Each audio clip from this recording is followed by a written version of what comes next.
Hello everyone, Mercy here. I am a doctor of nursing practice. Welcome once more. How are you guys doing? We are back with our A to Z series of mental health illnesses, mental health discussions. It never went anywhere. We just got busy. So please keep the topics coming, keep the emails coming. We do see them and we do appreciate them so much. And we'll talk about them in due time. We just have to make time for it. But we appreciate all the emails, all the responses, and all the efforts you guys put into giving us the word of choice. Let me just do a recap since we haven't talked about this in a while. The A word was anxiety. The B word was bipolar. I hope I remember them all. The C word of choice was community. The D word was drug abuse. The E word was emotional instability. The F was living fake lives. The G was gambling disorder. And now we have the H word, which is hurt. It's not just hurt, but hurt by people, hurt by friends, hurt by family members, hurt by those who are supposed to love us, but they are instead hurting us the more. A common trend of what we have seen when we talk about hurt, especially in mental health, especially that leads to a lot of crisis and a lot of pain and hurt, is that most of the time those who are being hurt are surrounded by people who get very judgmental, people who make them feel a lot unwanted, and people who do not respect their spaces. And it leads to hurt. It leads to you trying to win their approval. You're trying to get love that they are not willing to give you. And these people can be your parents, it can be your spouses, it can be your friends, it can be your siblings, it can be anyone that you have that bond or connection with. And instead of them practicing love, what you feel in return is rejection upon rejection. And this can just erode your self-esteem and lead to isolation, depression, anxiety, and name them. You do not have to feel this way. If you are in that kind of environment, please set boundaries for yourself and for others. And sometimes because you cannot control what people can do to you, or you cannot control other people's behaviors, you want to set boundaries as to how you will entertain them, if you want to, or just move yourself from the environment physically and emotionally. Set boundaries for yourself. And set boundaries for what you can take from others or not. Especially if it is a cycle, it is a repeated thing that they are doing to you. Please set boundaries, because your peace of mind matters a lot. If not, it's going to lead to a lot of mental health issues that you don't want. Stay true to yourself. Stay true to yourself in that you want to think about your values. You want to think about your own desires. You want to think about what you want and what you expect from people. What makes you feel happy? What makes you feel valuable?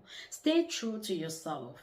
And if that's not what you're getting from others, then you don't want to be with those people.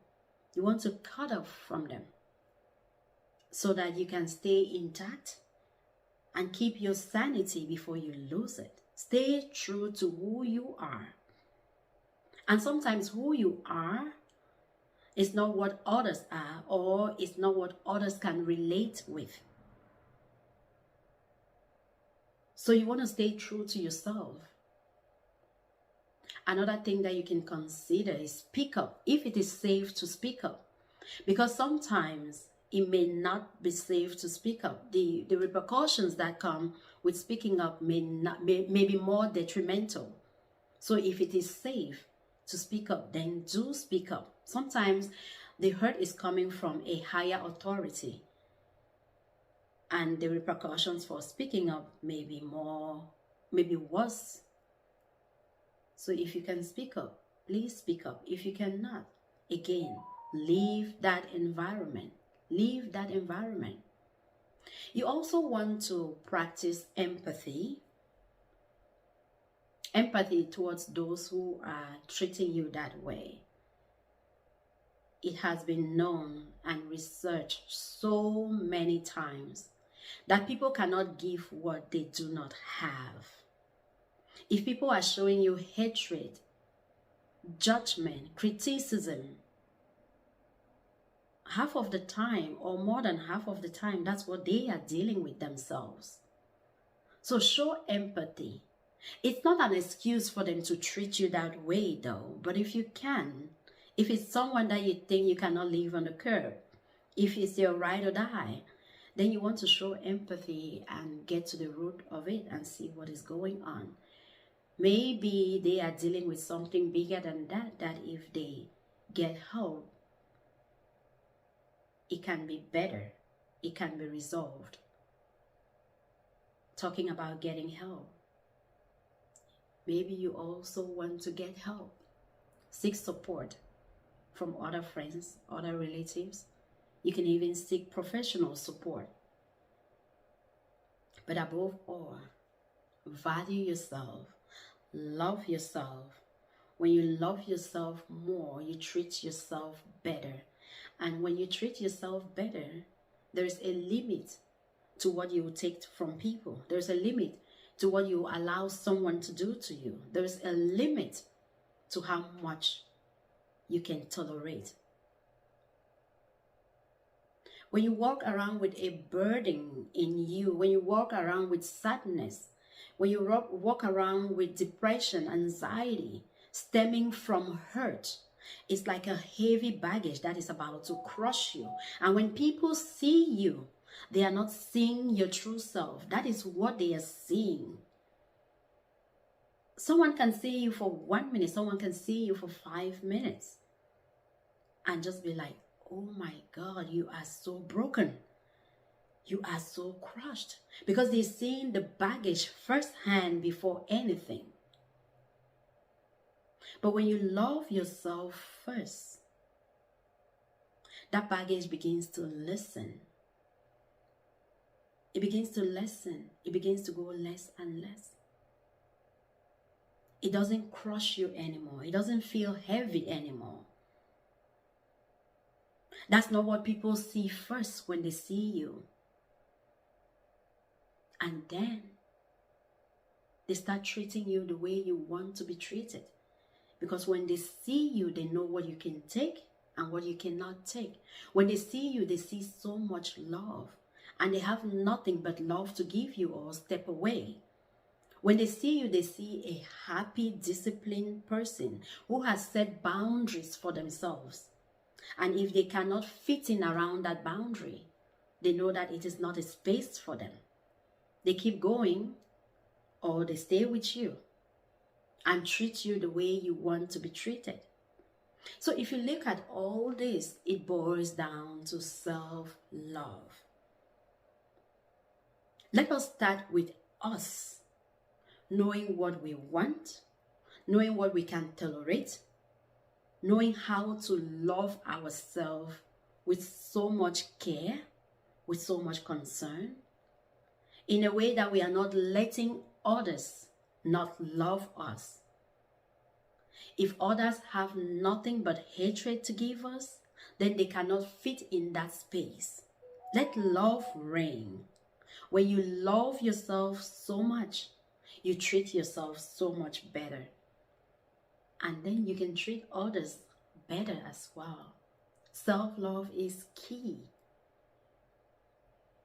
So if we can contradict hatred with self-love or with love, then we can change not only ourselves, but others if they want to change. So please don't go around feeling hurt, so much because of what others have done to you. Do not internalize the hurt. Please build a lot of love that can overflow even today, to those who are criticizing you all the time, to those who make you feel unwanted. Let love be what they can see, and let the love illuminate, let it radiate from you to others. Let it radiate. It is never too much love, but too much hatred will bring you down. Thank you so much. We will try and be consistent with our A to Z series of mental health issues and mental health concerns. Bye-bye for now.